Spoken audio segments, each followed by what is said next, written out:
Bom, a gente vai fazer uma exposição bem breve sobre essa questão do sentido da vida. Na verdade, é mais uma provocação, tá? E aí depois a gente vai deixar um espaço aí para a discussão, né, que vai vir depois. Alô? Ouviram?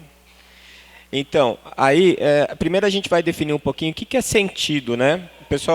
O pessoal lá do fundo não vai me ver, que eu sei que eu sou muito alto, mas aqui está melhor. É o seguinte, se você vai para uma estrada, a estrada te dá a direção, mas o sentido é você que escolhe. Se você vai para um lado ou você vai para o outro, não é? É como se a vida fosse a direção. E aí, uma vez na estrada, a gente vai escolher o sentido. E cada um tem o seu sentido.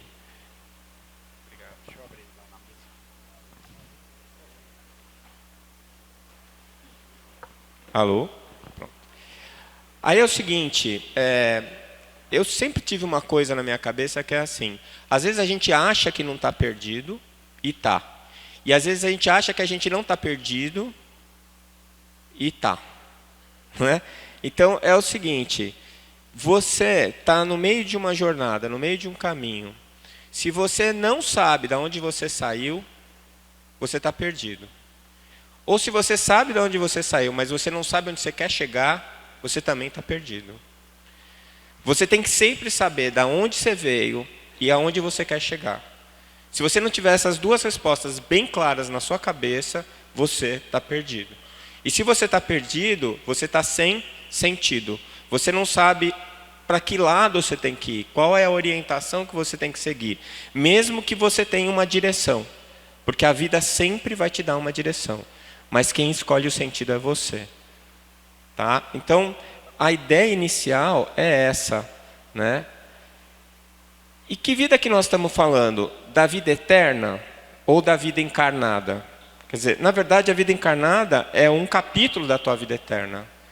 Então, o sentido da vida eterna é evoluir, não é? A gente se aperfeiçoar, para um dia a gente não precisar mais sofrer, no dia em que a gente aprender e que a gente tiver consciência, né? Atingir a perfectitude, que é uma palavra que eu não achei no dicionário, mas tem nos textos espíritas, ou seja, você é perfeito, mas não é Deus, né? Então você é a perfectitude.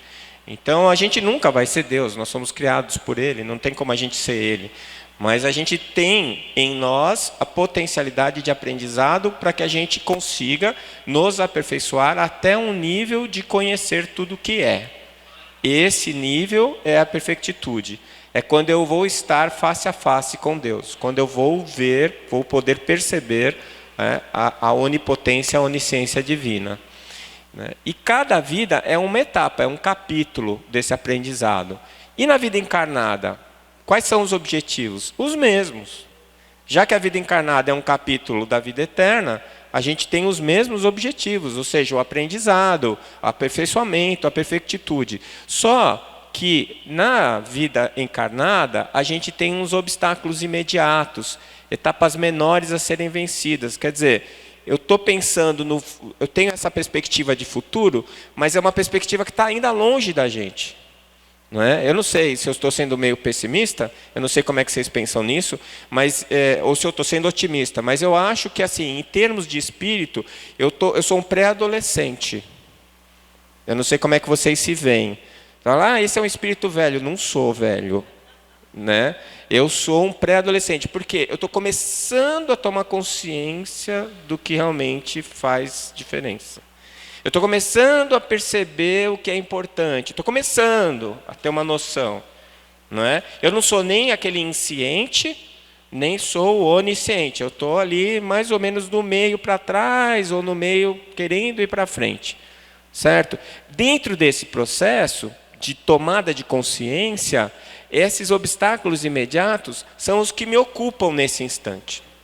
Então, apesar da gente estar aqui no carnaval, falando de Jesus, se preocupando em se aperfeiçoar como espíritos, quando a gente sai daqui, na quarta-feira não, mas na quinta-feira, quando você levantar de manhã, com o que você vai estar preocupado?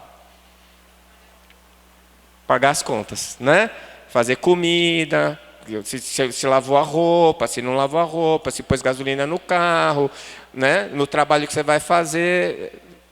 Ou seja, a gente cai na vida mundana mesmo. É o nosso dia a dia que a gente tem que resolver, é isso aqui. Falar assim, não, então, eu vou superar isso, eu vou transcender. Tá, você transcende à noite, quando você vai fazer uma prece, você transcende no feriado do carnaval que você veio no MIEP, mas no dia a dia você está ali, e é onde você gasta energia. A gente gasta muita energia nessas coisas que são os obstáculos imediatos. São etapas menores a serem vencidas, mas que a gente, ou querendo ou não, a gente vai ter que resolver isso aí. Querendo ou não, eu tenho que comer, porque eu estou encarnado, eu tenho que ir no banheiro, eu preciso escovar o dente, eu preciso cortar o cabelo. Não tem jeito, eu estou encarnado. Não é? Agora, o problema é que, para a maior parte das pessoas, isso se transforma em tudo o que é. Se transforma numa realidade absoluta. E a gente esquece de que isso é apenas um detalhe da caminhada. Necessário, fundamental, mas é apenas um detalhe. Que o mais importante não está ali. Não está na roupa nova que eu vou comprar, no carro novo, no emprego, no dinheiro, em cortar o cabelo. Não, o mais importante está, como é que eu estou comigo mesmo? O que é que eu sinto quando eu levanto de manhã? O que é que me tira da cama de manhã? Quando eu levanto de manhã, eu estou feliz ou eu estou triste? Eu lembro de Jesus quando eu levanto de manhã, eu faço uma prece. Quando eu vou dormir à noite, eu estou bem? Eu consigo me acalmar? Ou eu estou angustiado? Ou eu durmo com a minha cabeça funcionando a 2.000 km/h, pensando em tudo que eu vou ter que fazer no outro dia? Isso aí é que é o mais importante e que a gente acaba menosprezando. Então, às vezes eu fico pensando assim, né? Eu já ouvi gente falar assim, não, eu estou velho demais para isso. Hã? Como é que é? Você está velho demais? Velho demais em qual vida? Velho demais em qual momento? Então, assim, você precisa reencarnar. Já é ruim, porque a gente esquece disso. Mas nascer é que é uma droga, morrer é tranquilo. Quando você desencarna, tem festa do outro lado, todo mundo, ele voltou.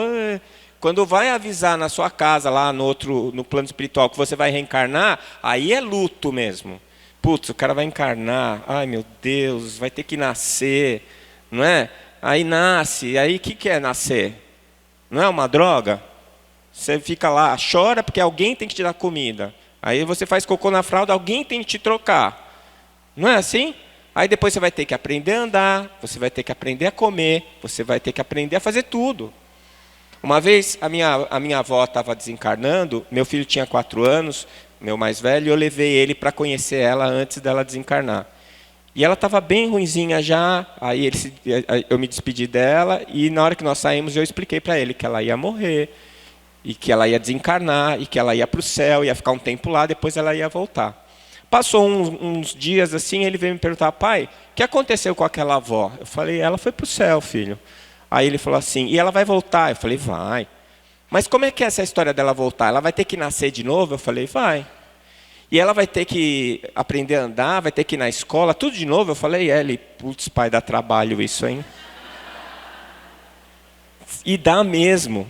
Aí você nasceu, você tem que mamar, você dorme, você acorda, tem cólica.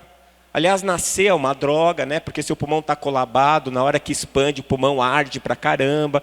Você estava lá no quentinho, só ouvindo o coração da sua mãe, né? E as vozes assim, só... Não é assim? Aí de repente você sai, está tudo frio, alguém esfrega as tuas costas, se não vai dar um tapa na sua bunda, aí alguém coloca lá um negócio no seu nariz para aspirar o muque. Bem-vindo, né? Bem-vindo. E a gente não quer morrer depois, a gente acha que aqui é que é legal. Tem dor, tem ácido lático, né? Você não faz ginástica, você tem dor, você faz, tem dor também. Não é assim? E a gente acha que é legal, a gente não quer ir embora, né?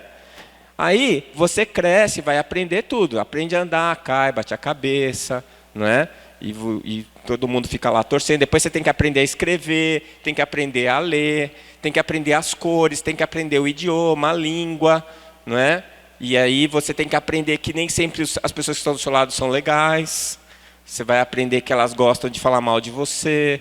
Você vai aprender que elas querem sempre alguma coisa que você tem, não é? Aí você, se quiser aprender a andar de bicicleta, né? Hoje em dia a molecada não aprende mais, ninguém gosta de andar de bicicleta. Aí chega a pior época da sua vida, você vira o aborrecente. Aí você já não sabe mais quem você é, você não sabe mais qual é a sua identidade, aí você se associa a um monte de gente que usa a mesma roupa que você, para que você pegue emprestada a identidade deles, não é? Aí você começa a perceber que nem todos os caras são legais, e você decide que você quer ser alguém na vida, e agora é a hora de eu estudar para o vestibular, hoje é o Enem. Né? Aí eu vou lá e perco grandes momentos, períodos da minha vida estudando, aí eu escolhi fazer medicina. Agora eu entrei na faculdade de medicina, está tudo bem. Bom, aí que começou o calvário, né? Porque tinha que estudar de manhã, de tarde e de noite, porque as provas eram muito difíceis, porque eu não conseguia passar, porque era um estresse danado, porque eu ia aprender a medir a pressão, eu tremia. Eu ia aprender a dar injeção, eu tremia. Eu ia aprender tudo é difícil, tudo é uma pressão enorme em cima da sua cabeça, né? Mas você vai lá e consegue. Aí você se forma, agora está tudo bem, está nada. Você tem que fazer residência, porque a faculdade não te ensinou a ser médico, você tinha aquela história, não, ser médico é legal pra caramba, é nada. Né? O médico não sabe nada, ele é igual você, só que ele está sob pressão, porque ele aprendeu um monte de coisa que ele quer pôr em prática, mas nem sempre ele consegue, por um monte de motivos. Não é? Mas aí você consegue terminar a residência, você fala, agora eu vou começar a viver minha vida. Vai nada. Não é? Porque agora você quer casar, você vai constituir família, aí nasce o seu filho. Antigamente nascer filho era fácil, nascia o filho, ele ia crescendo, né? Hoje em dia tem o dentista para colocar o aparelho, tem a psicóloga, tem a psicopedagoga, tem o ortodontista, tem a fonoaudiologista, tem aula de inglês, tem aula de karatê, aula de taekwondo, aula de balé, aula de sapateado, que mais que tem? A gurizada não tem um segundo para brincar, né? Para brincar de quê? Ele não dá. Aí tem o inglês, o francês, o alemão, não é? Então, e quem está pagando tudo isso? O pai, né? E é você. Aí você consegue comprar o seu carrinho e você está feliz, porque você comprou seu primeiro carro zero, tirou o seu Celtinha 0 quilômetros, e alugou uma casa, depois de muito tempo você conseguiu comprar a casa e o tempo está passando. Aí você fala assim, puxa, mas eu estudei tanto, eu quero uma coisa melhor. Aí você vai lá, faz um financiamento, compra um carro mais bonito, uma casa maior, não é? E você fala, agora eu quero um carro melhor ainda. Eu quero uma casa maior ainda. E aí você começa a perceber que cada vez que você compra um carro melhor e maior, você fica menos tempo feliz. Quando você comprou o Celtinha, eu lembro, o meu primeiro carro não foi um Celtinha, foi um Fusca 78. Ele tinha até nome, chamava Willy. O Willy era batizado, ele tinha madrinha. Era um fusquinha cor de burro quando foge. Sabe aquele marrom cor de cocô de criança? Eu amava aquele fusquinha. Eu lavava ele. Eu dei 60 horas de plantão para comprar um toca-fita TDK com bandeja. Para colocar. O pessoal da minha turma sabe como é que é, né? Da minha idade sabe como é que é. Eu dei 60 horas de plantão para comprar aquele TDK. 60 horas. Eu tinha um orgulho daquele fusquinha, ele me fez feliz durante muito tempo. Aí, depois que eu me formei, terminei a residência, eu consegui comprar meu primeiro carro zero, foi um Gol. Eu fiquei a metade do tempo feliz com o Gol. Depois eu comprei um que tinha vidro elétrico. Eu nem precisava mais fazer assim para o vidro abaixar. E eu fiquei feliz 6 meses. Depois eu comprei um carro automático e eu fiquei feliz 1 mês. A última vez que eu troquei de carro, eu nem fiquei feliz. Eu fiquei pensando, será que eu devia ter gasto essa grana? Não é? A casa, você troca por uma maior e outra maior e outra maior. Chega uma hora que você não tem mais prazer de trocar a casa. Não é? E assim as coisas vão andando. Por quê? Porque vai tudo perdendo um pouco o sentido. Não, agora eu vou viajar, vou conhecer o mundo.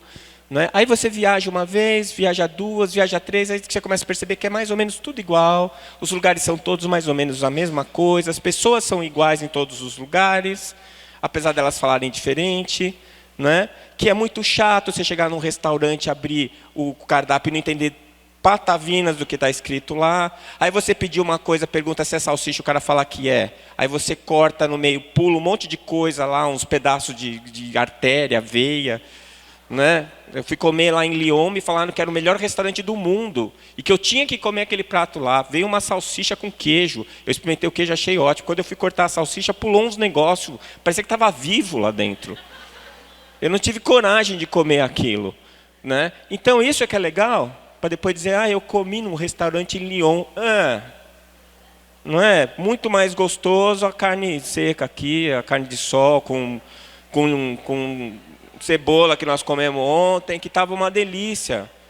Não é? Por quê? Porque eu cresci comendo isso é que eu gosto de comer. O resto, eles gostam lá porque eles cresceram comendo aquilo lá. Não é? Então, o problema é que uma hora você já começa a não ter mais prazer nas coisas que você conquista e você não sabe aonde procurar o teu prazer. Então você vai querer cada vez mais coisas, cada vez você vai trabalhar mais para ter mais dinheiro. Aí você fica estressado e aí você fica frustrado. Porque quanto mais você ganha, menos feliz você fica. Essa é a explicação porque o cara não parou de roubar e de pegar propina depois dos 10 bilhões de dólares. Não sei se vocês já pararam para pensar nisso. Por que o cara não parou de roubar depois que ele ganhou dinheiro suficiente para ele, para os filhos e os netos dele morrerem sem trabalhar? Por que ele não parou? Porque ele está buscando a felicidade e ele não encontra. Ele acha que quando ele tiver 1 milhão ele vai ser feliz. Ele tem 1 milhão e ele não é feliz. Aí ele tem mais 1 milhão. Quando ele tiver 2 milhões ele vai ser menos feliz do que quando ele tinha 1. E aí ele tem 10 milhões e ele é 10 milhões de vezes menos feliz do que quando ele tinha 1. Só que o problema é que nem todo mundo cai a ficha de que você está procurando no caminho errado. Ou seja, se você chegou na estrada, escolheu um sentido e a cidade que você está buscando não está chegando, para pensar que você está indo para o lado errado. Que está na hora de você virar o carro para o outro lado, porque o teu sentido está errado. Porque você está procurando a tua felicidade no lugar errado. Mas não, a gente acha que é isso que vai fazer a gente feliz. É ir no shopping comprar roupa, é ir no shopping comprar... A mulher gosta de gastar, todo mundo fala que a mulher gosta de gastar, mas a mulher gosta de gastar com sapato, bolsa e roupa, e cabeleireiro. O homem, ele gosta de gastar com carro, computador, é bem mais caro. A gente compra menos, mas quando a gente gasta mesmo, né? Então no final dá tudo a mesma coisa, é só uma questão de gosto. Mas a gente acha que quando trocar o carro vai ser feliz. Porque quando você era gurizinho, você brincava com o Matchbox lá e você falava, um dia eu vou ter um carro desse grande, eu vou andar dentro dele. Na hora que você conquista é legal, mas depois acaba. Você precisa buscar a sua alegria em outro lugar. Então, qual que é o sentido da vida agora? Sobreviver? Bom, a gente vai falar daqui a pouquinho do Fraternidade Sem Fronteiras, o Andrei vai mostrar um vídeo para vocês. Mas eu estava pensando, vocês sabem quanto que aumentou o índice de suicídio nos últimos 4 anos no planeta? Vocês têm ideia de quanto aumentou? 60%. 60%. É absurdamente alto esse índice. Vocês sabem qual é o índice de suicídio lá em Madagascar? Onde as crianças não têm o que comer, não têm o que vestir? É 0. Elas não têm tempo de pensar em suicídio porque elas estão tentando ficar vivas. Nós estamos nos suicidando porque nós não estamos mais correndo atrás de sobreviver. Dr. Bezerra de Menezes mandou uma psicografia na AMENG, em Minas Gerais, há uns anos atrás. Ele dizia assim, nós não estamos mais atrás do pão. Nós não estamos mais atrás nem da manteiga. Nós estamos atrás da geleia. A gente já tem o suficiente. A gente já tem a necessidade. E o que não é necessário, a gente finge que é. Eu preciso daquele carro, eu preciso daquela bolsa, eu preciso daquela casa. Precisa nada. Você precisa ter um sentido real para a sua vida. Você precisa ter um motivo para levantar de manhã que não seja ganhar dinheiro para comprar mais coisa. Porque as coisas que você está comprando estão mofando no armário.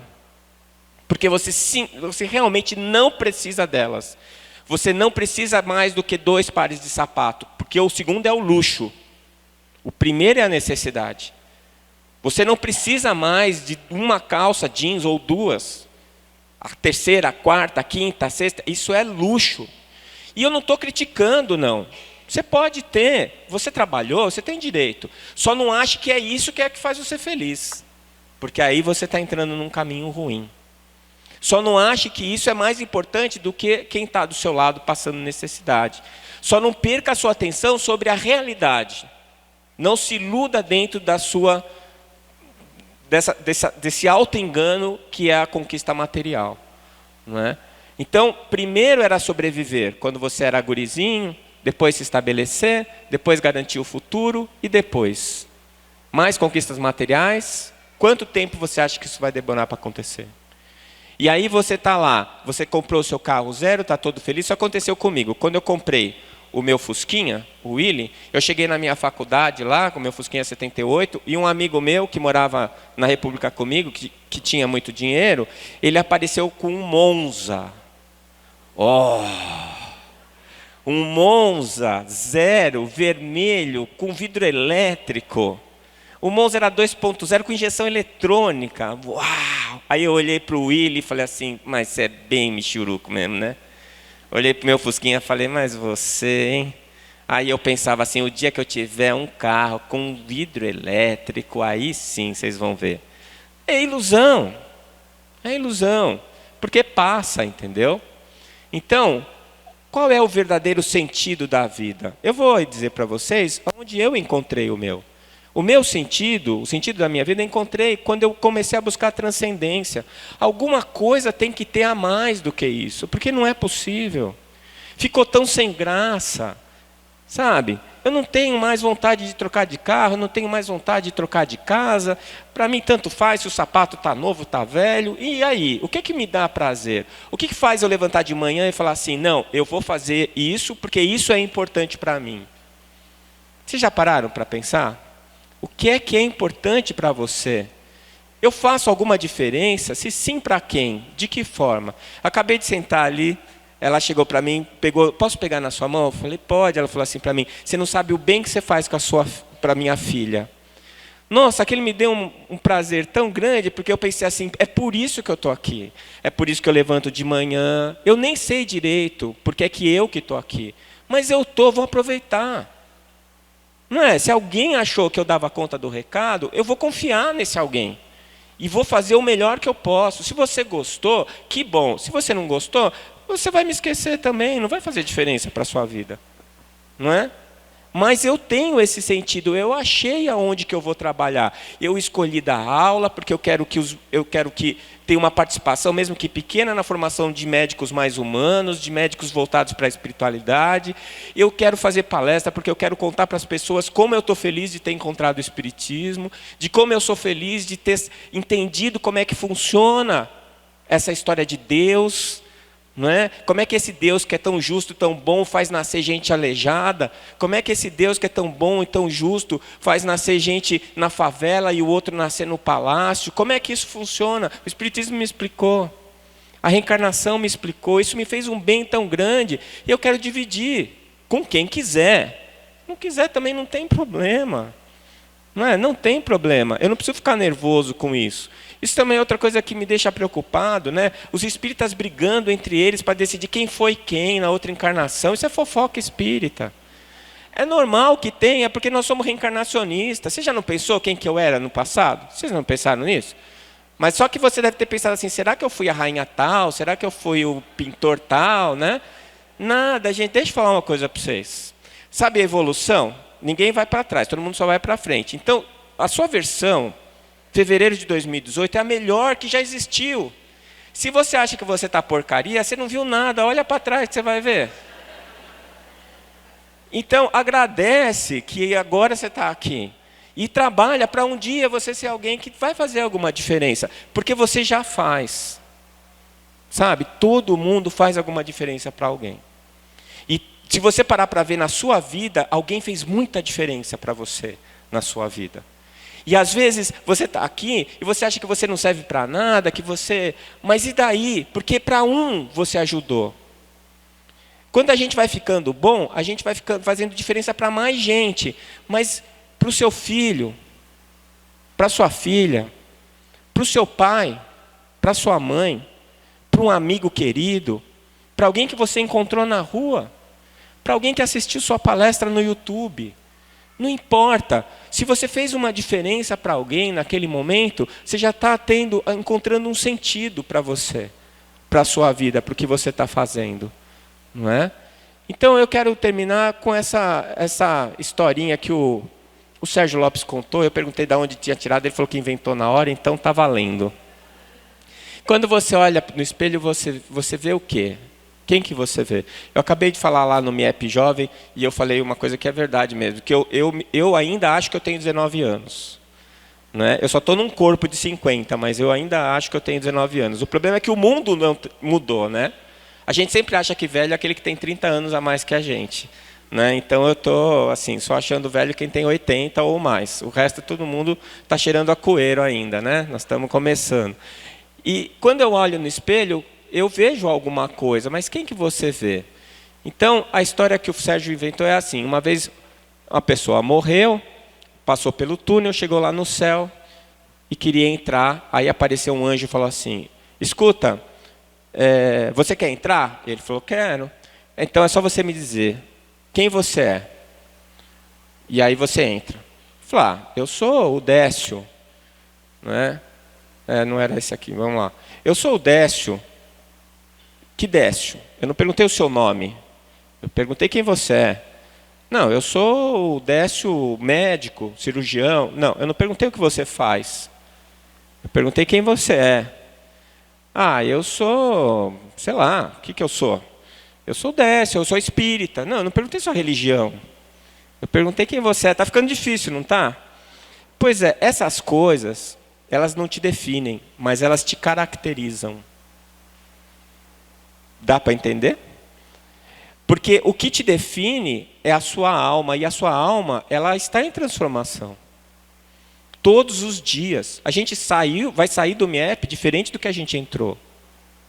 Porque a gente vai aprender e pensar coisas que vão fazer com que a gente se transforme nesse processo. E dentro dessa transformação, a gente vai percebendo coisas diferentes e a gente vai ficando diferente. A gente se transforma em outra pessoa. Mesmo que a gente não perceba. Mas tem as coisas que nos caracterizam. Agora, essas coisas que nos caracterizam, elas que a gente tem orgulho de falar, né? Eu estava vendo ele apresentar a gente, eu fiquei pensando, né? Pode não ser muito bonito falar isso numa reunião espírita, mas eu tenho orgulho dessas coisas que eu conquistei. Porque eu quis elas, e eu fui atrás delas, e eu consegui conquistar. Não é? Eu fiz, outro dia falando assim, tá vendo? Olha o Décio, achou que estava me elogiando. Olha o Décio, fez uma faculdade porcaria e olha aí, é um cara bom, bem sucedido. Porque eu fiz escola pública, meu pai não tinha dinheiro para pagar a escola particular, eu não ia conseguir entrar numa federal. Aí eu entrei numa escola particular, meu pai se ferrou para pagar o curso para mim. Hoje eu espero que eu dê de volta para ele um pouco de todo o sacrifício que ele fez por mim.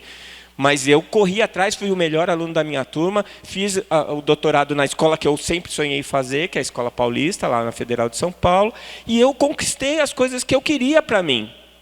Como? Me esforçando, dando a minha vontade, o meu esforço para a coisa que eu achava que era importante para mim. Era o meu sentido naquela época. Era o sentido da minha vida era ser médico, era conseguir ser cirurgião. Depois que eu consegui, aí eu fui tendo que renovar. Então, as minhas características hoje, são coisas que eu posso oferecer porque eu consegui conquistar. Então, eu posso oferecer o meu trabalho honesto, eu posso oferecer o que eu estou fazendo agora, que é abrir o meu coração com vocês e colocar o que eu penso, o que eu sinto sobre a vida. Isso daí é o que eu tenho para oferecer. Mas isso não me define, me caracteriza. Porque vocês estão vendo o lado que funciona. Às vezes chega alguém que conhece minha mulher e fala assim, você é sortuda, hein? Casada com dessa, ela fala assim, aham. Né? Ela dorme comigo, acorda comigo, ela me pega de mau humor. Ela sabe bem quem é o Décio. O Décio não é nenhum santinho do Paoco, né? Que faz palestra. Eu acho aquele cara o máximo. Porque você só vê uma fração, né? A fração que está aparecendo, que está brilhando, mas a hora que o bicho pega, você não está perto para ver. E todo mundo é assim. Eu tinha uma amiga que ela falava assim, ninguém é totalmente bom nem totalmente ruim. E quando alguém fazia alguma coisa, você fala, putz, esse cara é legal, né? Ela falava assim, mas ele deve ter alguma coisa de ruim. Eu falava, pessimista. Aí quando alguém falava, putz, esse cara não presta para nada, você viu que eu falava, mas ele deve ter alguma coisa de bom. Eu falava, é um otimista incorrigível. Na verdade, quando você está no meio, é que você está no lugar certo. Porque ninguém é totalmente bom e ninguém é totalmente ruim. E aí, eu peguei esse texto do Emmanuel,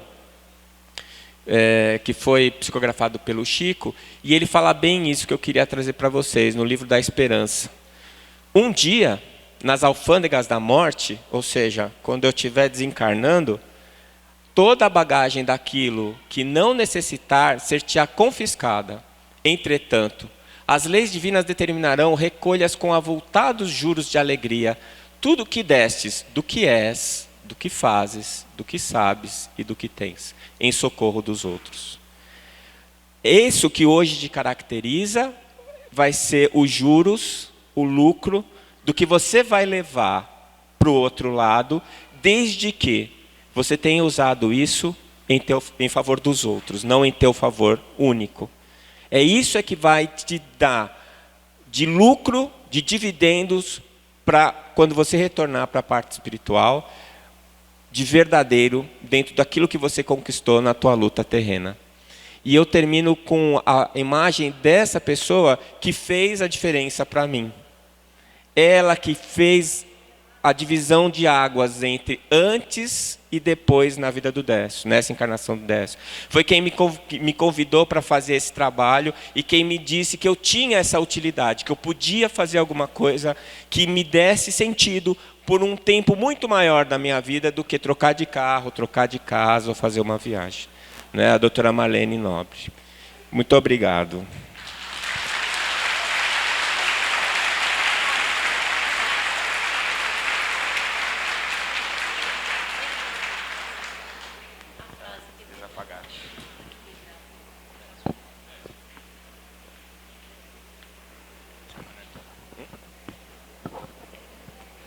Pronto, pessoal, para dar continuidade, nós convidamos André.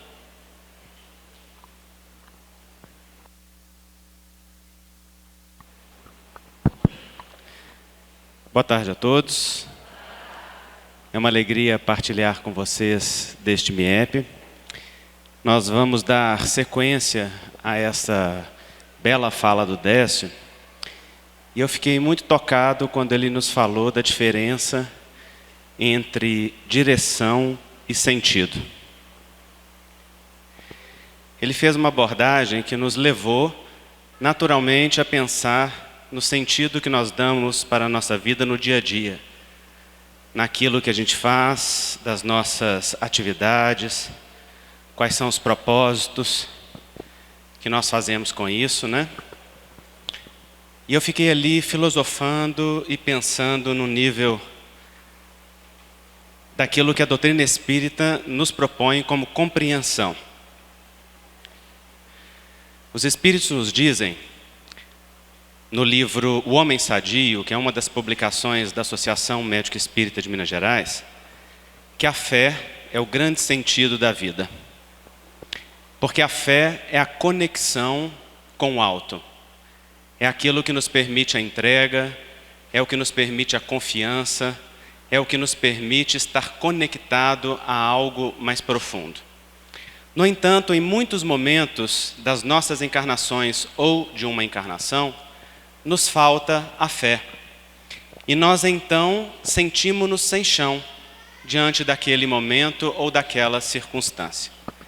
Quando nos falta a fé, nós nos fechamos sobre nós mesmos, como um caracol que se oculta ou que se esconde dentro da sua própria concha, a lidar apenas consigo mesmo. Então nós fechamos-nos sobre nós mesmos naquilo que os espíritos chamam de egoísmo.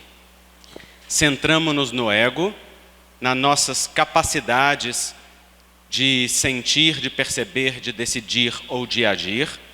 No entanto, sabemos que as nossas possibilidades são muito parcas, são muito pequenas diante da grandeza daquilo que a vida nos exige ou nos requisita. Então nós começamos a viver uma grande dor. É aquela dor da galha que se aparta da árvore e sabe que sem a conexão com a seiva essencial, nada pode em profundidade. Porque por mais vida e vigor que tenha, ao se desconectar, começa a murchar, começa a fenecer, começa a perder as suas características essenciais. Isso, dizem os espíritos, traz-nos uma imensa dor interior, que é sentida como um sentimento de solidão, de vazio, de angústia, de falta, de não pertencimento, de incompletude, que são aqueles sintomas que nós poderíamos classificar como sintomas da menosvalia. Então vejam o percurso. Desconectamos-nos da fé, a conexão profunda com a entrega à realidade da vida, fechamos-nos em conchas sobre nós mesmos no egoísmo, passamos a viver a dor da menosvalia. Mas essa dor é algo tão profundo que nós estabelecemos mecanismos defensivos e tentamos impor um outro movimento que nos retire dela. Então nós saímos da menosvalia e vamos para o outro polo, que nós poderíamos dizer que é o polo da hipertrofia. O polo da menosvalia nós poderíamos classificar como menos, enquanto o polo da hipertrofia como mais. Embora esse mais aqui não seja um mais de positividade, e sim um mais de excesso. No polo da hipertrofia estão o orgulho, a vaidade, a arrogância, os movimentos e os sentimentos que nos levam a pensar ou a pretender que nós somos melhores ou maiores que o outro. Então, para nos defender da dor da menosvalia, nós vamos defensivamente para uma falsa hipertrofia, um falso crescimento, no qual nos projetamos como maiores.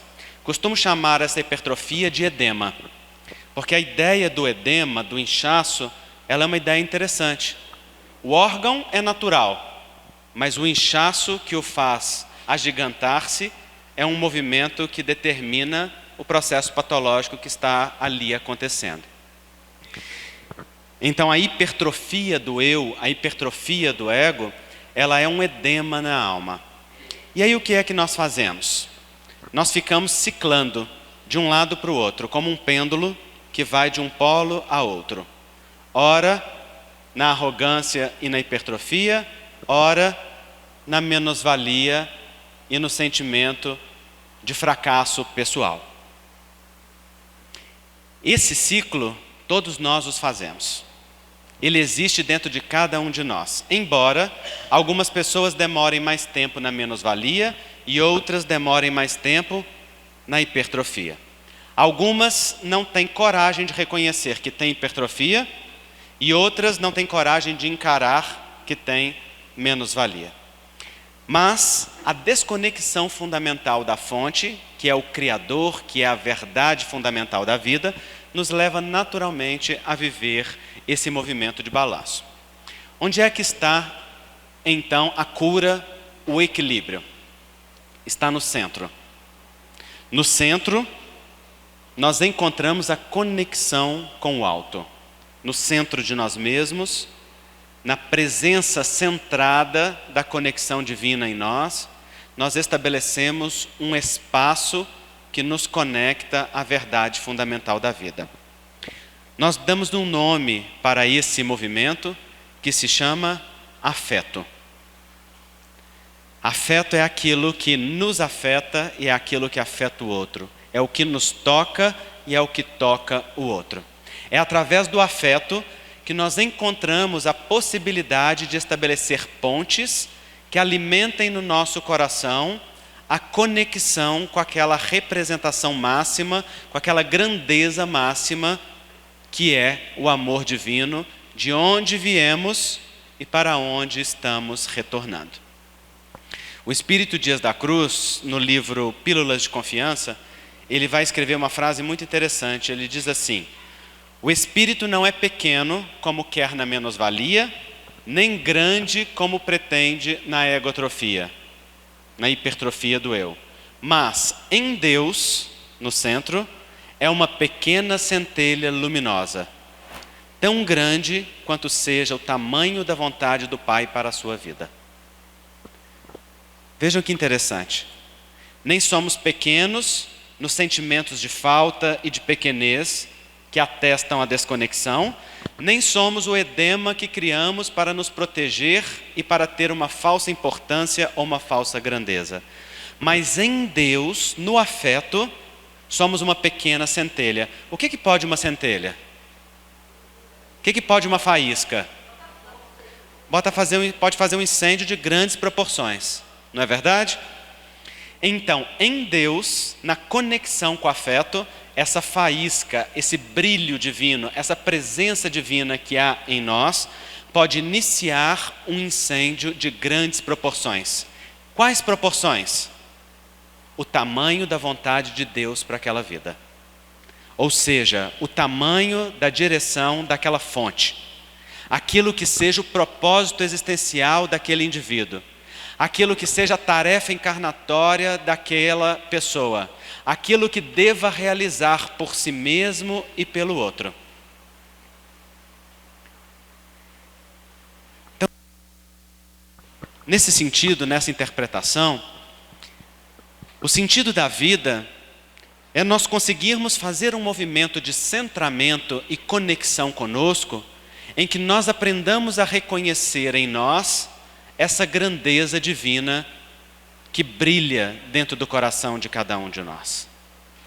Um movimento que o Décio chamou de transcendência. O reconhecimento que, em essência, nós somos filhos do Criador. E como filhos, somos herdeiros da fonte. Não herdeiros da fonte numa grandeza falsa, mas herdeiros da fonte como força totipotente divina. Isso significa destinados a vir a ser a grandeza que Deus sonhou para cada um de nós. Isso está muito bem representado na parábola do filho pródigo, que movimenta esta imagem, né? Porque a parábola do filho pródigo é um arquétipo do movimento da desconexão criatura-criador e da reconexão criatura-criador. O filho pródigo pede do pai a herança que lhe cabe, exige que o pai lhe entregue.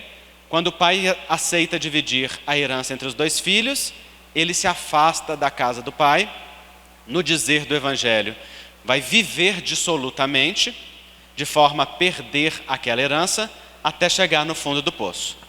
Quando está no fundo do poço, então algo acontece no seu coração.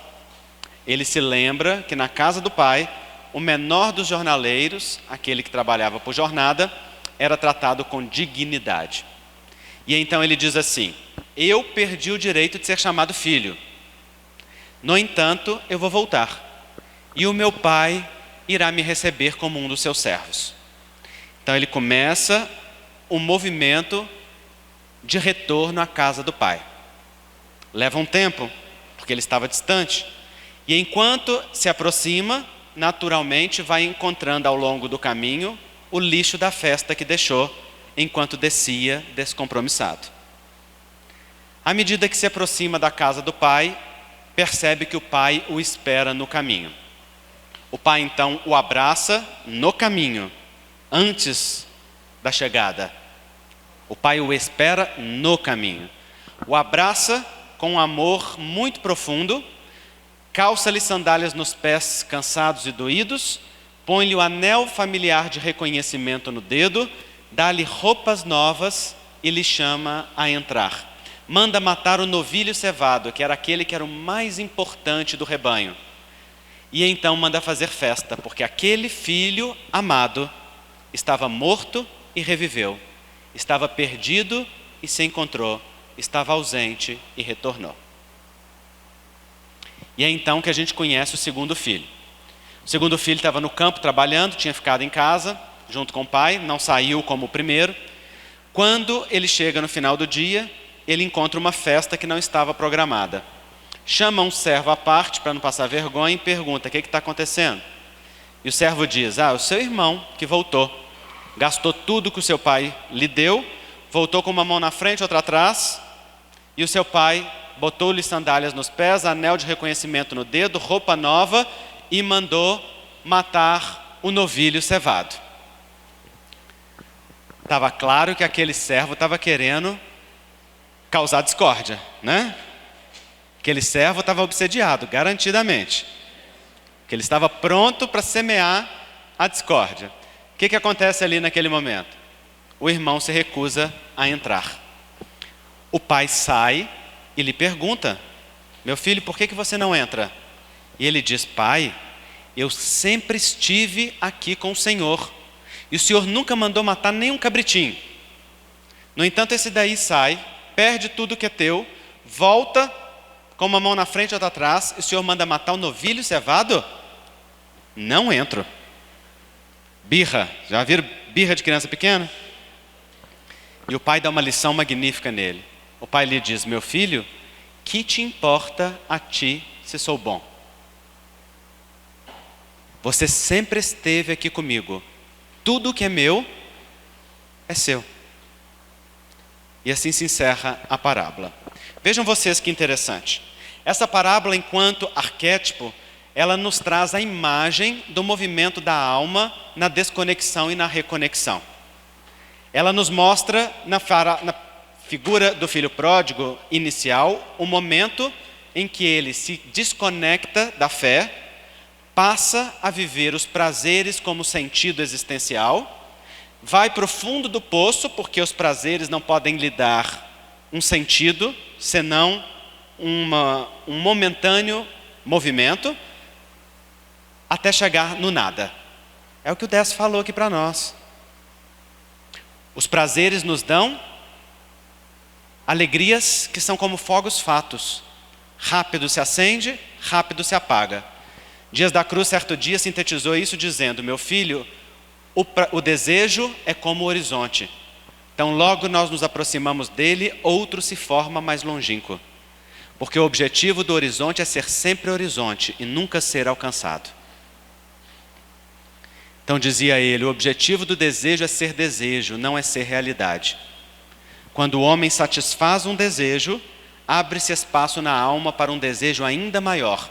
Porque a natureza do desejo humano é o seu vazio existencial, que só pode ser preenchido de dentro para fora e nunca de fora para dentro.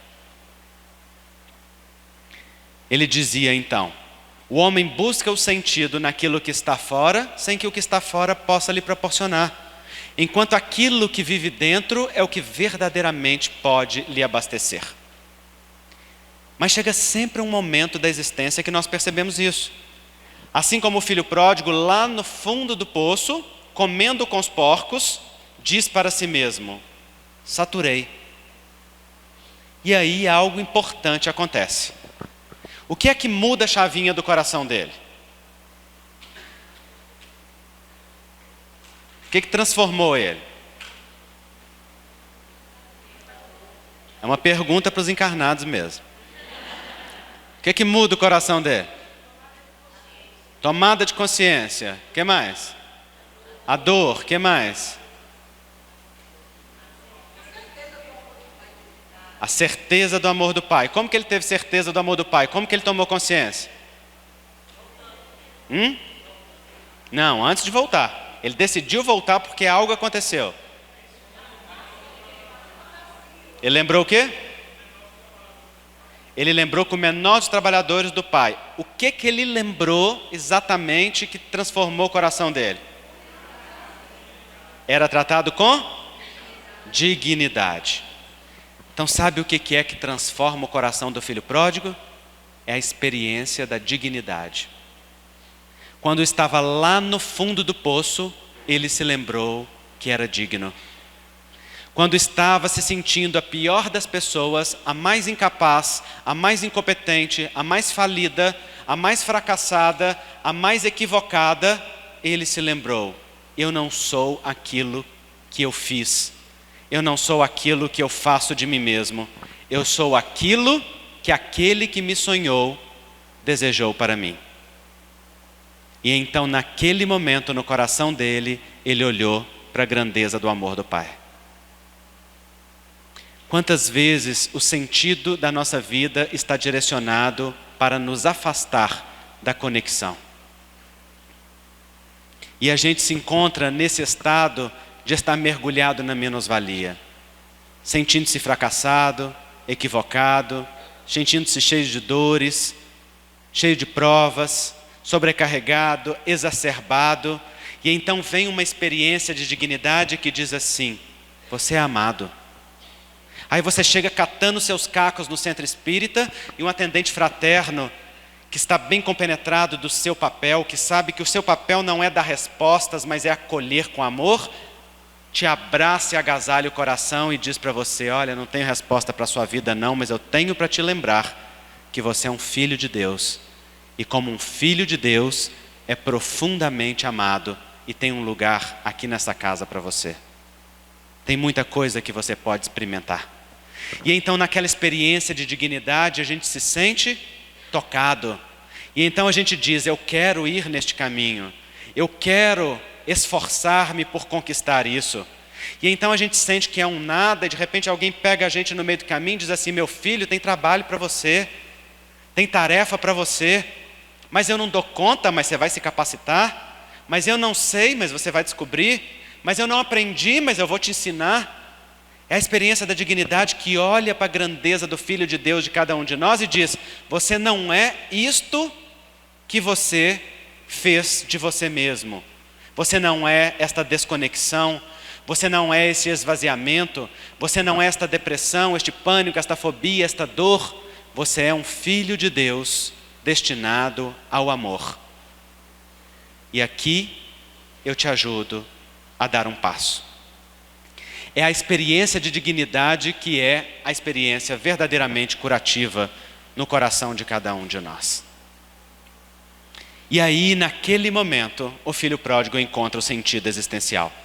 Ele olha para si mesmo e diz: eu perdi o direito de ser chamado filho. Naquele momento ele está dizendo para si: a responsabilidade da minha vida é minha.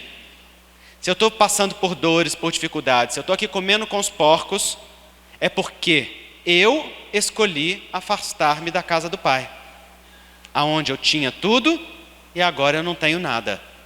Eu quis ser autonomia solitária, aonde eu podia ser produtividade conectada. Então a responsabilidade é minha.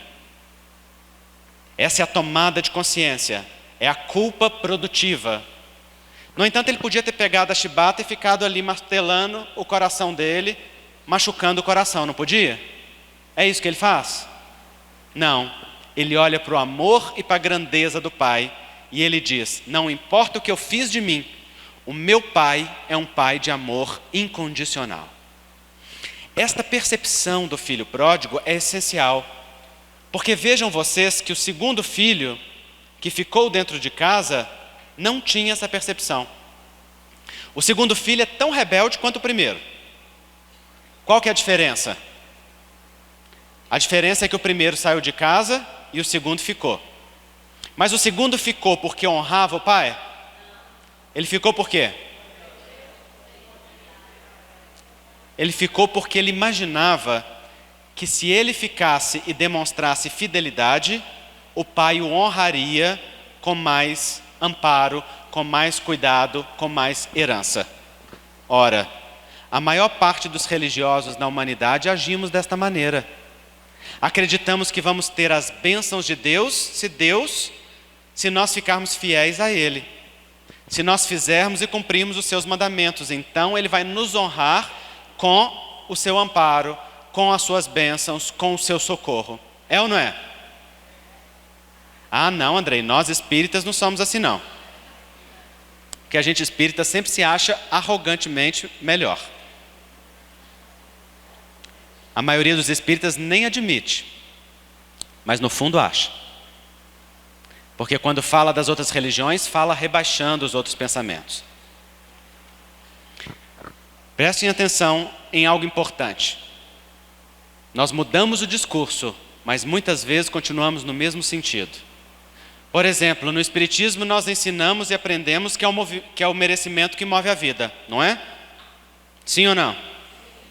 É o merecimento que nos faz receber as questões que nós precisamos, é ou não é? Sim ou não, gente? Está estudando aqui em Campina Grande ou não está? Sim ou não? Sim. Não, definitivamente não. A ideia de que é o merecimento que move a vida é o mesmo pensamento do filho pródigo, do segundo filho. Quando nós achamos que precisamos merecer para que a vida nos dê, nós continuamos num processo de chantagem em troca com a vida, achando que se nós não dermos, a vida também não nos dá. O que move a vida não é o merecimento. O que move a vida é a misericórdia. Cada um de nós é incondicionalmente amado pelo Pai. Cada um de nós é um sonho de amor de Deus. Cada um de nós já era amado desde antes de existirmos. Nenhum de nós precisa fazer nada para merecer o amor de Deus. Ele é gratuito, permanente e incondicional. Essa percepção muda a vida. Era isso que o pai estava dizendo para o filho pródigo, para o segundo filho pródigo. Estava dizendo para ele: meu filho, para que você quer ser celebrado com um cabritinho, quando eu te destinei a ser herdeiro do rebanho inteiro? Você sempre esteve aqui comigo, tudo que é meu é teu. O pai está dizendo para ele: tudo que me pertence está ao seu dispor. Por que é que você não sente-se herdeiro disso? Por que é que você precisa ser celebrado na sua personalidade? Afinal de contas, ser celebrado com um cabritinho é o edema da hipertrofia do ego. Do pai reconhecer a grandeza do filho que não o traiu. Ora, o pai bem sabia que aquele filho pródigo iria voltar. E só permitiu a herança a ele porque sabia aonde a herança iria levá-lo. Mais rapidamente ao fundo do poço, para que mais rapidamente ele voltasse amadurecido. Diz o livro dos Espíritos que quando um espírito solicita uma prova que está acima da sua capacidade, a vida termina por autorizar-lhe, para que no fracasso reconheça suas reais possibilidades. Então, quando o filho pródigo vê-se no fundo do poço, ele encontra o sentido existencial e ele percebe: o meu movimento é de voltar para casa, é de conectar-me agora ao Pai. Eu perdi o direito. E se eu perdi o direito, voltar agora é minha tarefa. E o que ele vai fazer? Vai voltar servindo, porque servir é a grande ferramenta de conexão com o alto. Servir é um movimento da vida. Dizia Gandhi: quem deseja se encontrar deve se perder servindo aos outros. Por muito tempo eu não entendi Gandhi. Só a Fraternidade Sem Fronteiras foi me dar a exata noção do que Gandhi estava dizendo. Só quando nós nos esquecemos de nós para olhar para a dor alheia e ver o tamanho do que nós temos como concessões e bênçãos divinas para partilhar, é que neste se perder das suas necessidades egóicas, das suas exigências ególatras, é que a gente verdadeiramente vai se encontrando. Porque então cada passo que é dado vai nos mostrando um pouco da grandeza divina que vive em nós. Então, para encerrar, eu deixo como pergunta para cada um de nós, diante do questionamento do sentido da vida que temos buscado: qual é o sentido que temos dado para a nossa existência? Estamos descendo a ladeira nos desgastes das concessões divinas, a caminho do fundo do poço, ou estamos arrependidos e humildes, desejando voltar para casa servidores? Esta é a pergunta que cada um precisa responder na intimidade do coração. Muito obrigado.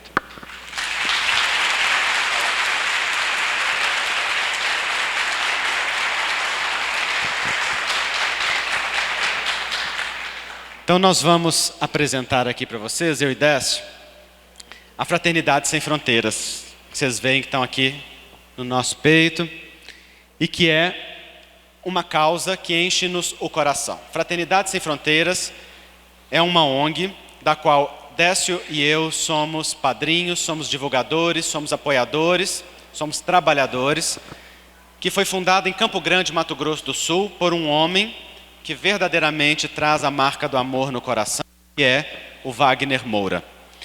Não é o ator, mas é um artista, sem sombra de dúvida. sempre sentia uma dor no coração e essa dor o apontava para a África. Até que um dia, quando a vida deu a ele condições financeiras, ele botou uma sacola nas costas, comprou uma passagem na cara e na coragem e foi para Moçambique para ver o que é que ele podia fazer. Por que Moçambique?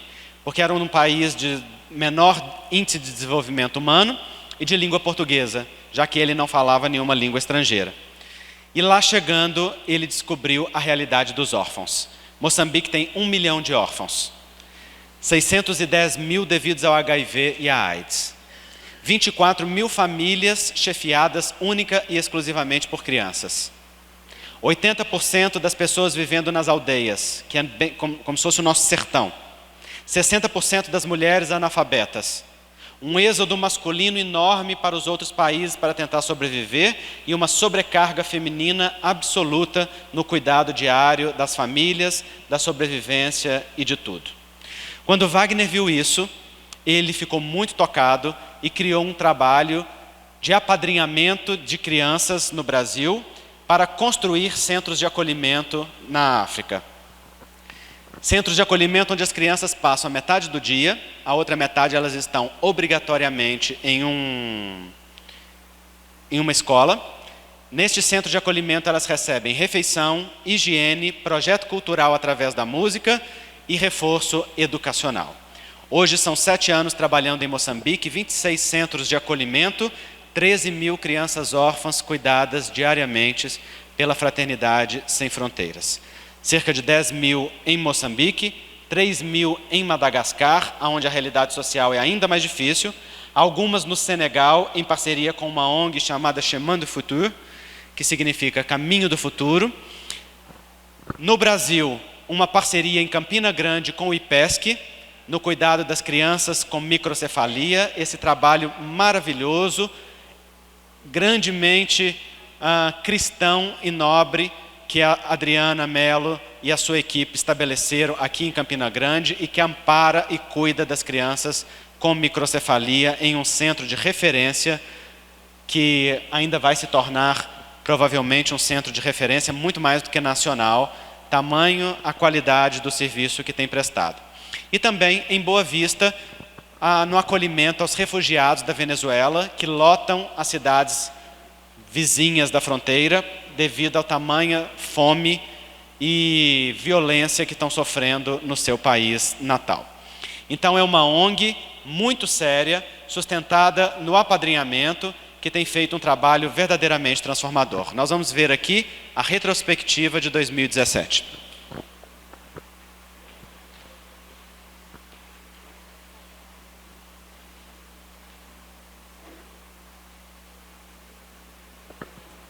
Tem som.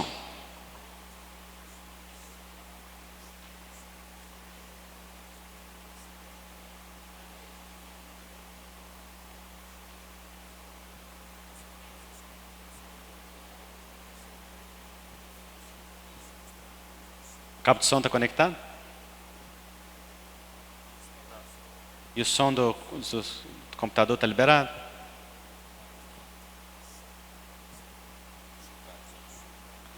Comovidos com a realidade, iniciamos o trabalho humanitário.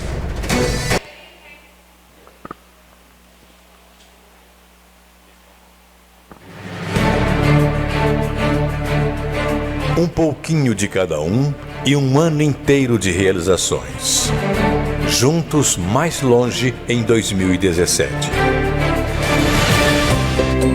Abraçamos a causa pelo tratamento das crianças com microcefalia. A nossa união deu força ao início dos trabalhos no Centro de Apoio Integrado. É tratamento adequado e esperança para mães e filhos. Ação Madagascar. Chegamos ao sul da ilha e, comovidos com a realidade, iniciamos o trabalho humanitário. Em Nós e Fale, apoiamos a ampliação da escola Danilo Farias. Em Ambovombê, abrimos a primeira unidade e acolhemos as criancinhas que viviam nas ruas da cidade sem estudar. Confeccionamos pastas, uniformes, compramos material escolar e matriculamos 357 crianças na escola. Em Ambovombê, construímos o Campo da Paz. A obra do segundo centro de acolhimento uniu a comunidade, voluntários e trabalhadores locais. Na estrutura simples e ampla, incluindo um centro de atendimento médico e farmácia, passamos a atender 2.500 pessoas. Elas têm acesso à água limpa, tomam banho, escovam os dentes, alimentam-se e lavam as roupas. Realizamos as primeiras caravanas de voluntários a Madagascar. Levamos atendimento médico, orientação à higiene e toda a atenção em trocas cheias de aprendizado e afeto. Em uma mobilização contagiante, a fraternidade atravessou o mar. Lotamos um container de roupinhas, calçados e um consultório odontológico. Alegria aos corações que doaram e receberam. E um novo sonho ganhou asa. Em Ambovombê, vamos construir a cidade da fraternidade. Ganhamos o terreno, lançamos a campanha e, unindo corações, vamos construir 100 moradias. Em volta delas, área para cultivo sustentável, armazenamento de produção, oficinas de trabalho, escola, posto médico, espaço de convivência e lavanderia coletiva. Um ano em Madagascar, muitos passos de fraternidade. A ilha com mais vida e a vida com mais esperança. Esperança também no Senegal. No orfanato Chemin du Futur, iniciamos o trabalho pela autossustentação do projeto com a implantação de uma granja. É oportunidade também para os adolescentes e jovens aprenderem o ofício da avicultura. É formação do presente, preparando para o futuro.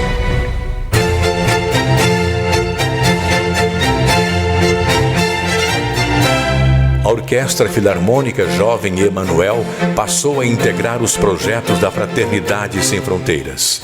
O ensino da música a meninos e meninas da periferia de Campo Grande abre possibilidades para o futuro e inspira um novo sentido à vida. É harmonia para quem toca e quem ouve. É a música tocando o coração.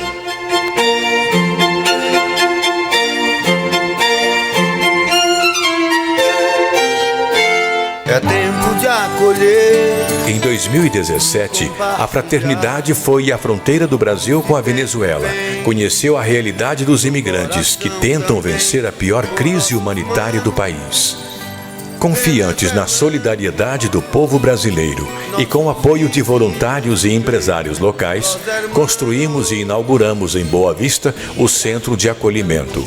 O que se vê no dia a dia é uma comunidade unida e disposta a oferecer o melhor de si para recomeçar. Maravilha, nosso sonho de... Em Moçambique, ao longo de todo o ano, semeamos. Voluntários transferiram conhecimento com o vigor do coração. Ensinamos os filhos de agricultores a plantar, aproveitando o que de bom e em fartura a natureza dá. Envolvemos os pais e, por meio de diversas atividades, educamos as crianças para o respeito e cuidado com o meio ambiente. Foram dias de plantar e colher o bem que cada um pode compartilhar. E foi essa a vontade que deu vida a vários projetos de formação para os jovens. O Ana Uatico, Sonhar Sem Fronteiras, Flauta Doce, a Arte do Batique, o artesanato, corte e costura, que recebeu o prêmio de projeto inovador e levou o talento dos jovens para o Moçambique Fashion Week. Vamos ver este desfile que é realmente especial da Fraternidade Sem Fronteiras.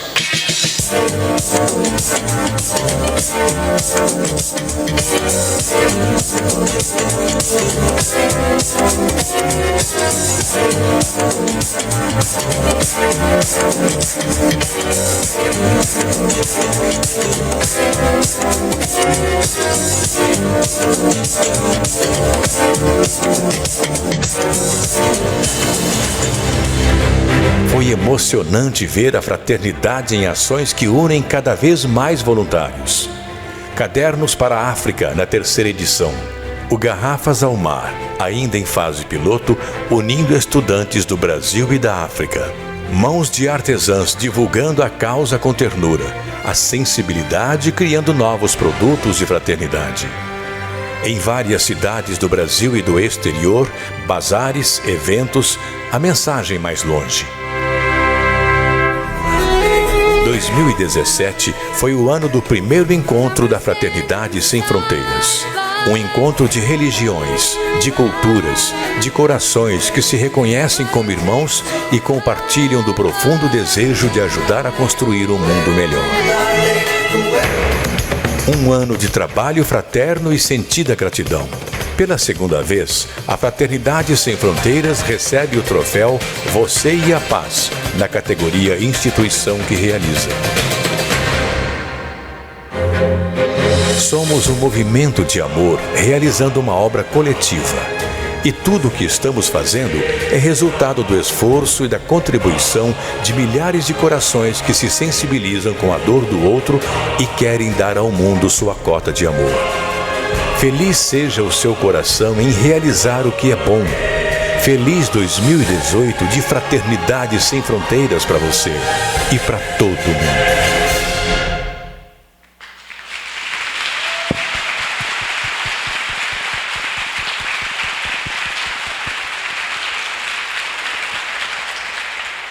Então, esse é um trabalho muito lindo, que é realizado por milhares de corações. O Wagner é aquele franzininho que vocês viram no meio ali, o mais discretinho, e que guia todos nós nisso que é o sonho do coração dele. Imaginem vocês que todo este trabalho é feito através do sistema de apadrinhamento. Com apenas R$50 mensais, se muda a vida de uma criança na África, de uma criança com microcefalia ou de um refugiado venezuelano. E nós partilhamos isso com vocês para que vocês tenham a oportunidade, aqueles que ainda não fazem parte, porque muitos já fazem, de serem parte desta família do Amor Sem Fronteiras, de se juntar a este movimento e permitir que este movimento acolha ainda mais pessoas. Aqui fora vocês têm o stand do IPESC, onde a Fraternidade Sem Fronteiras está, na parceria, e lá nós temos o folder. Se você deseja padrinhar e se tornar um padrinho ou uma madrinha, basta que você preencha e nos entregue ali imediatamente, e você vai imediatamente se tornar um padrinho ou uma madrinha da Fraternidade. O seu pagamento você pode fazer depois numa das contas da Fraternidade, Banco do Brasil, Itaú ou Bradesco, ou por boleto bancário, ou pode usar a máquina de cartão de crédito que nós temos aí, parcelar em 12 vezes, pagar um ano inteiro, cai R$50 todo mês no seu cartão, você esquece que doou, mas a Fraternidade e a criança não esquecem de você, porque isso faz verdadeiramente a diferença. E a gente explica lá, eu vou estar lá durante o intervalo, a gente explica as questões bancárias para aqueles que desejarem. Também uma outra forma de ajudar é comprar uma das camisas da Fraternidade, cuja renda vai integralmente para os trabalhos, custa R$35 e tem ali várias cores, vários tamanhos, masculina, feminina, e também a camisa que envolve a logomarca do IPESC, com a microcefalia, e da Fraternidade Sem Fronteiras, dentro dessa parceria que existe hoje para o cuidado aqui em Campina Grande. Então, é nossa alegria partilhar isso. Eu gostaria que o Décio falasse a experiência dele, a visão dele da Fraternidade Sem Fronteiras, antes da gente encerrar e passar para as perguntas e respostas. Eu só quero contar uma história, porque a gente não tem muita noção. Logo que o Wagner começou, o pessoal falava assim, mas aqui no Brasil tem tanta pobreza, por que vai para a África, né? Não tem do jeito que tem lá. Né? Aqui, por pior que a gente pareça que está, ninguém mais está na miséria. Tem gente pobre, mas não tem ninguém na miséria. E eu vou contar só essa história para vocês terem noção.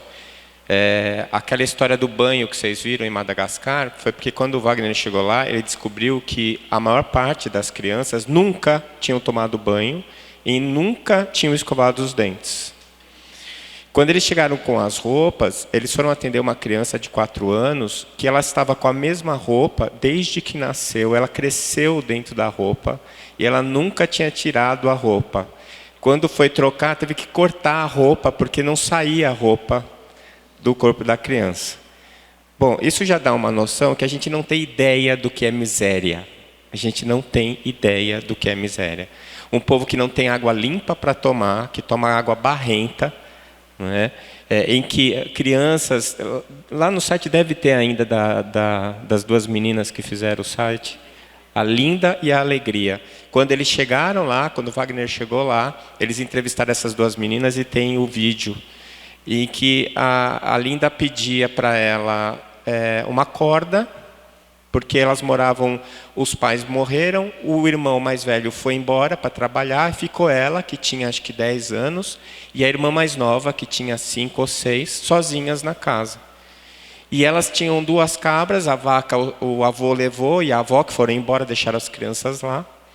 E elas queriam a corda para prender a cabra, porque a cabra ia para a fazenda do vizinho e comia, e o vizinho fazia elas trabalharem por 50 centavos o dia, por causa do estrago que a cabra fazia. E eles perguntam, por que você não vende a cabra? E ela disse, é a única coisa que nós temos de lembrança dos nossos pais. Então ela queria 1 metro de corda para prender as cabras. Essa menina, ela foi apadrinhada, eles tinham, hoje em Madagascar são 80% das crianças desnutridas, e o Wagner conseguiu dando 2 pratos de arroz com feijão por dia e 1 frango por semana, tirou as crianças da desnutrição. E essa menina hoje, ela continuou, depois quando ela saiu do programa, a gente continua, às vezes o padrinho opta por continuar apadrinhando, e ela começou a ir para Maputo, aprendeu, se transformou em professora, e hoje ela é professora da aldeia onde ela nasceu e ajuda a alfabetizar as outras crianças. E o cuidado do Fraternidade Sem Fronteiras não é um paternalismo, porque não é um dinheiro que fica lá e que eles ficam dependendo do dinheiro. Não, foi fundada uma padaria, foi fundada uma olaria, foi feito o desenvolvimento dos poços com água limpa, foi feito um monte de oficina de informática, ou seja, está dando para eles o recurso para eles se manterem sozinhos. Estamos dando a oportunidade desse povo ter dignidade, não é? E agora, quando a gente pensava que não tinha mais nada de ruim para encontrar nesse mundo, vai para Madagascar e é pior do que é em Moçambique. Pior. Não é? Então, eu acho assim que se você for comer uma pizza, você vai gastar mais de R$50. E esses R$50 vão salvar a vida de uma criança. E uma coisa que eu vejo, que eu converso muito com o pessoal, tem gente que foi para lá e depois ia passar na África do Sul para fazer turismo. Foi fazer a caravana, desistiram do turismo e deram tudo, venderam as malas para deixar o dinheiro lá. Porque pensava assim, puxa, o dinheiro dessa mala eu consigo resolver o problema de 3, 4 crianças. Eu compro outra mala lá no Brasil. E voltaram só com a roupa do corpo para o Brasil. Hoje, quem mexe com o tesoureiro da Fraternidade Sem Fronteiras é o dono de uma lanchonete lá em Campo Grande, e ele me contou isso. Eu lembrei daquele filme, A Lista de Schindler, quando o Schindler pensa, até esse relógio podia ter salvado uma vida. Pois é exatamente isso o que as pessoas sentem quando chegam lá. Então, se você quiser apadrinhar, tem várias maneiras de fazer isso, tem vários lugares, eu tenho as fotos das crianças que eu apadrinho. Você pode fazer o apadrinhamento da estrutura, em vez de apadrinhar uma criança, você pode ajudar a construir a cidade, eu ajudei a construir a farmácia, a padaria, por exemplo. Então, você sempre está recebendo a oportunidade de ajudar. E se você quiser ir mais longe, você pode se inscrever e ir na caravana. Você fica lá 1 mês, 10 dias, e você vai ter a oportunidade de vivenciar aquilo lá. E aí, se você não voltar de lá com um sentido para a sua vida, então desiste, viu? Bem pessoal, parabéns pelo trabalho. Eu só quero complementar aqui, só porque as pessoas sempre perguntam, quem quiser saber sobre caravana, é só se inscrever no site, na parte caravana, tá? Tem que ser padrinho ou madrinha da fraternidade, pagar todos os seus custos, a fraternidade não paga nada para ninguém, nem inclusive os diretores recebem nada, somos todos voluntários, e ter boa vontade para servir no que precisar. Eu estou indo daqui para Moçambique, em mais uma caravana da saúde, que eu coordeno. Nós vamos 2 vezes por ano, mas tem praticamente todo mês caravana para Moçambique esse ano, e no próximo ano tem muita oportunidade de servir mas o cadastro tem que ser sempre pelo site, ok? Bem, pelo adiantar da hora, a gente tem algumas perguntas e a gente fez uma junção delas para que a gente possa discutir em uma pergunta ou duas perguntas só. Tem uma pergunta que chegou aqui, eu vou deixar para Andrei responder na sua palestra, que fala de cura e autocura, porque ela cabe mais na palestra. Eu posso lhe dizer, e se durante a palestra você quiser encaixar. Bem, se geralmente, aqui nas perguntas, geralmente sentido da vida angaria muito com felicidade. Então, geralmente essas buscas materiais, nessas buscas dos prazeres, é nessa busca por encontrar uma felicidade. E aí na pergunta, pergunta se o sentido da vida é tentar ser feliz, mesmo sabendo que o Evangelho nos mostra que a felicidade não é deste mundo, e que na pergunta 132 do Livro dos Espíritos, os Espíritos nos lembram que a finalidade da encarnação, uma é missão e outra é expiação. E no meio das perguntas a gente encaixa, esses espíritos que estão em missão, eles conseguem sentir felicidade e ter mais sentido na vida do que os que estão em expiação? É o seguinte, para mim funciona assim, tem uma diferença entre felicidade e alegria. Você pode ser infeliz e estar alegre, você pode ser feliz e estar triste, não é assim? A alegria tem contrário, é a tristeza. Então, a gente contou a realidade lá e eu vi que teve gente que se emocionou. Ficou triste. Isso significa que ela é infeliz? Não. Agora, a felicidade não tem contrário. Por isso que o contrário da felicidade não existe. A palavra é infelicidade, ou seja, a ausência de felicidade. Como não existe, a escuridão é a ausência de luz. Tudo que é criado por Deus e é fundamental não tem contrário. Então, quando a gente busca alegria, a gente fica querendo alegria. A alegria acontece, se você tem uma alegria intensa, você faz aquela coisa esquisita que é rir, não sei se vocês já perceberam como é esquisito aquilo. A gente chacoalha todo, emite um som esquisito, né? E naquele momento a gente está alegre, a gente relaxa, depois isso acaba. A felicidade é algo para ser construído. Mas durante muito tempo eu achei que felicidade era alguma coisa para ser conquistada, era um lugar onde eu queria chegar. E eu descobri que não. A felicidade não é um lugar para se chegar, não é um objetivo. A felicidade é um caminho. E o que eu preciso para trilhar esse caminho? Querer, só. Eu escolho. Então, feliz, assim, ser completo, perfeito, realizado, tem muito chão ainda, mas eu não preciso trilhar o caminho da dor. Eu posso trilhar o caminho da felicidade, mesmo ainda aprendendo. Por isso que eu acho, às vezes, essa questão do Fraternidade Sem Fronteiras, você vai para lá achando que você vai ajudar alguém e de repente você percebe que você é o que está sendo mais beneficiado. A miséria deles é o benefício teu. Quando você percebe que você está num caminho que, se você quiser, ele vai ser um caminho feliz. Então, se você quiser sair daqui feliz, você está no caminho da felicidade. É só você querer. Se você entender o que está acontecendo, se você perceber que você ainda é imperfeito, que tem muita coisa ainda que vai te deixar triste, e muita coisa que vai te deixar feliz, alegre, mas que ser feliz ou não depende de você, não depende do outro. Depende da escolha que você vai fazer. Não é o que a vida te dá que te faz feliz. É o que você faz com que a vida te dá que vai te fazer feliz. Então, dentro desse aspecto, muitas vezes quando eu estou muito amargurado, eu penso nisso. Eu estou escolhendo o caminho da dor, por quê? Por que eu não estou escolhendo o caminho da felicidade? Mesmo que esse caminho, neste momento, signifique tristeza. Signifique dor. E aí eu vou parar com essa coisa de achar que eu preciso chegar em algum lugar. A felicidade, a construção da perfeição, ela é um destino divino. É a única coisa que vai acontecer com a gente querendo ou não. O que a gente consegue fazer é retardar o processo, mas chegar lá nós vamos chegar. Então, quando eu tenho essa confiança, eu perco a ansiedade de querer resolver tudo agora.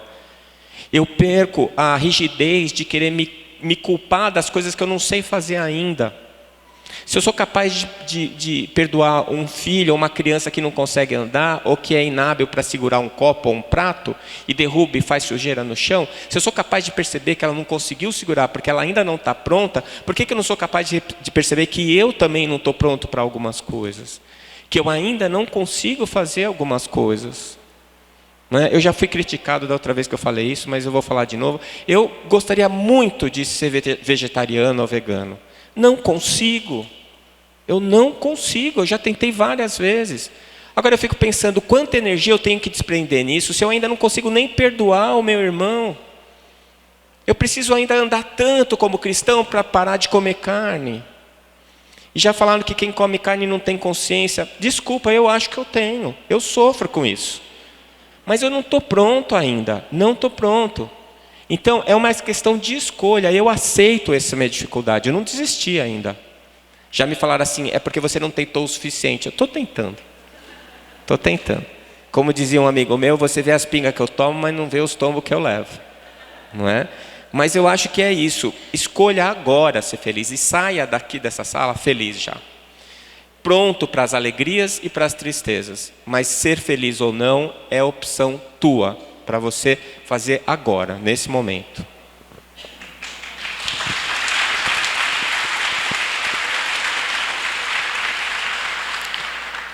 Eu concordo plenamente com o Décio. Para mim, felicidade, o conceito de felicidade significa concordância com a realidade como ela é.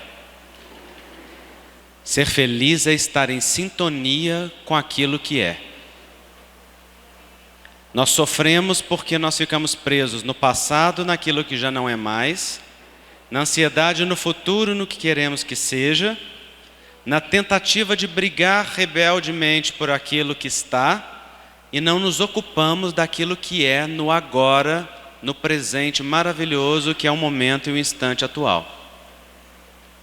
Porque pode ser que a vida agora seja luta, mas se eu tenho consciência que o momento é de luta, e se eu luto com consciência, olhando para a meta ou para o objetivo, isso é uma felicidade. Talvez não seja uma alegria, talvez me implique um pouco de renúncia, de sacrifício, de esforço para poder vencer a mim mesmo, para permanecer perseverante naquele caminho, mas é uma felicidade. A perturbação e a dor vêm da não concordância com a realidade como ela é. É quando nós ficamos presos no e se ou no quando. E se fosse desse jeito? E se fosse daquela maneira? E se eu tivesse tido pais que não tivessem sido assim ou assado? E se meus pais tivessem feito daquela maneira? E se minha esposa ou meu esposo fosse assim? E se a próxima pessoa for melhor do que essa atual? E a gente fica então perdido numa série de conflitos autoimpostos que não dizem respeito à realidade em si mesma, mas que são construções fantasiosas do nosso desejo. E o desejo, ele é sempre um movimento do nosso vazio. Então eu me lembro da fase de que estava estudando para o vestibular. Eu detestava. Estudava todos os dias, obrigado. Mas eu tinha colocado uma meta para mim que era passar no vestibular. Eu já tinha tentado no ano anterior, enrolando, e tinha visto que eu não tinha conseguido engambelar a vida. Naquela época eu já era espírita, eu pensava assim, não, eu posso estudar só um pouquinho, trabalhar no movimento espírita no resto do tempo, porque aí os espíritos vão me ajudar. E aí os espíritos me ajudaram a tomar uma bela bomba no final do ano, para que eu percebesse que ou eu fazia o que precisava, ou então não teria aquilo que desejava. Então naquele ano eu tive que estudar de 7 da manhã às 11 da noite, todos os dias, obrigado.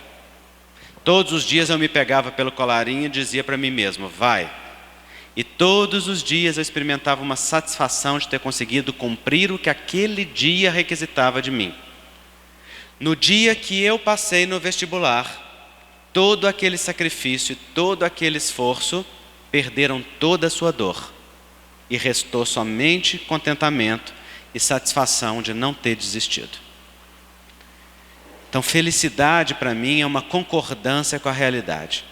É olhar para o real e perguntar para si mesmo, o que é que o real requisita de você agora?